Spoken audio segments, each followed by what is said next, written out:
Mark Carney is turning to Europe to forge a deeper defense partnership and hopes to see significant movement by Canada Day. That's exactly 1 month from today. It comes as Canada is under pressure to spend more on the military. Later this month, NATO is expected to ask countries to dramatically boost their defense spending from 2% of the country's GDP to as much as 5%. Right now, Canada's spending sits well below the target of 2% at 1.37%. So a long way to go there. Lord George Robertson is a former Secretary General for NATO, and I caught up with him while he was in Ottawa this past week for the annual CanSec Defence Trade Show. Lord George Robertson, thank you so much for joining us. It's a pleasure. I know you are in Ottawa for the CanSec meeting, but I do want to start with some news from our Prime Minister this week that he wants Canada to join the ReArm Europe initiative, and he thinks that can happen by July 1st, which is Canada Day. What would be the benefit of that? Do you think that's an important move for Canada? I think it's an important move for Canada and for the United Kingdom. Both of us are outside of the European Union, but the European countries have now decided belatedly, but urgently, that they need to do something about military capabilities, and that's why they're moving in that direction. And given that Brexit and the Atlantic don't change politics, they might change geography, then we're all in the same boat, and we're all facing the same threats and the same security issues. So it makes a lot of sense if the Europeans who are creating these new institutions bring in the Canadians and the British as well. How is it different than NATO then, Lord? How should we understand it differently than NATO? It's very different to NATO, but at the same time it's the same as NATO, because the capabilities that will be created through this mechanism will be available for NATO operations as well.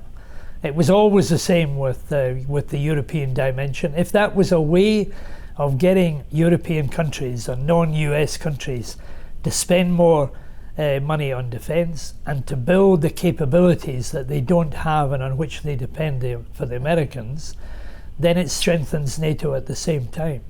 So this initiative is designed, really basically to build the capabilities that would join up with the wiring diagram that the European Union has at the present moment. But all of that helps the European arm of NATO and make it stronger. One of the things that the Prime Minister also said was that 75% of every dollar of capital spending for defence in Canada goes to the United States. And I gather he does not think that kind of dependency moving forward makes sense. Does that mean, is there enough of a defence industry that Canada could invest in Europe? Yes, and similarly there are opportunities for European companies to invest in Canada to create jobs. I had a meeting with Minister Joly, and that is one of her primary objectives, is to create jobs, through the growth in defence expenditure in Canada. So it's mutually beneficial, and I hope therefore we're all going to benefit from it. How much of this, Lord Robertson, is about the fact that Europe, the UK and Canada no longer feel that they can trust the United States in a security relationship the way they did before? Well, I'm not entirely sure that we should distrust America.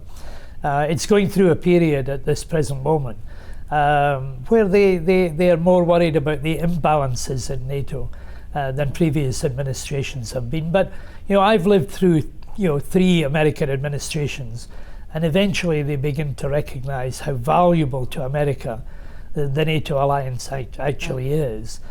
So I'm not entirely sure that what is being said at the moment represents a permanent state of affairs. But what I do know is that the Europeans and the Canadians have got to do more.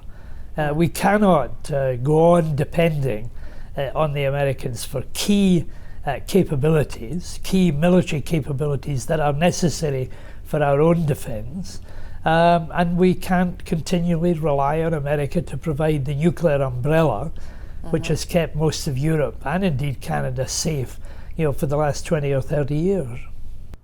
And to that end, then, you're, as a former NATO Secretary General, as you know, Canada has not yet met the 2% goal, let alone 3% or even the 5% that we're talking about now.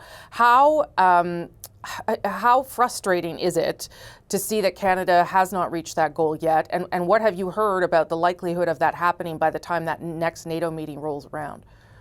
Well, it was very frustrating to me when I was Secretary General of NATO that, this country that I've got such an affection for, Canada, was not living up to the obligations. And then there were the obligations of 2014 at the Wales Summit, when everybody unanimously signed up to the 2%. But that's why I am particularly gratified that the new government, under Prime Minister Carney, who I remember only too well as the Governor of the Bank of England, calm, modest, professional, eloquent individual, now in charge of Canadian affairs, has now pledged that they are going to meet the 2%. And Minister Joly said today to us that they will meet it by the end of the year. Now, fine, it may well be now that other targets will be there. Who knows, at the summit meeting, I think President Trump may well be demanding a higher percentage. Indeed, there's talk that he's going to ask for a higher percentage than America spends at the present moment. So I think that may well be moderated. But I think all of the countries in the NATO alliance have to recognise that the nature of the threats that our people face today mean that we've got to invest more in defence, and the insurance policy that has to be paid will be expensive, but it's going to be necessary.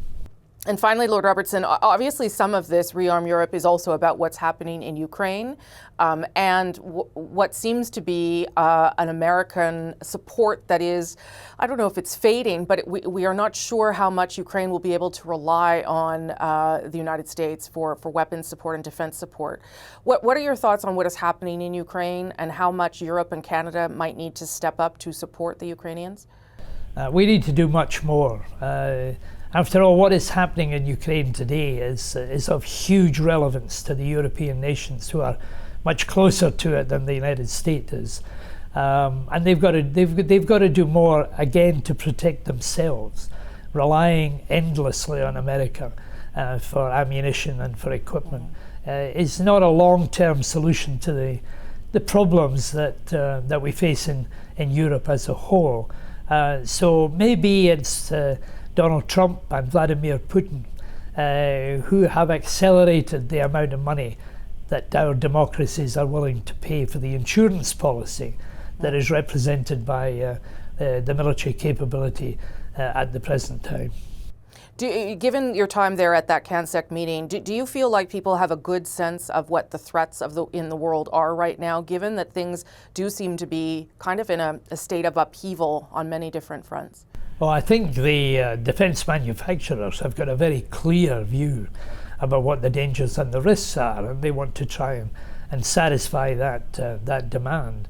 The defence review that I've been doing for the British government be published at the beginning of next week, and we're going to talk about a much closer and more intimate relationship between the defence industry and the politicians in charge of defence, because they need to be much closer together in order to get the synergies that would be required.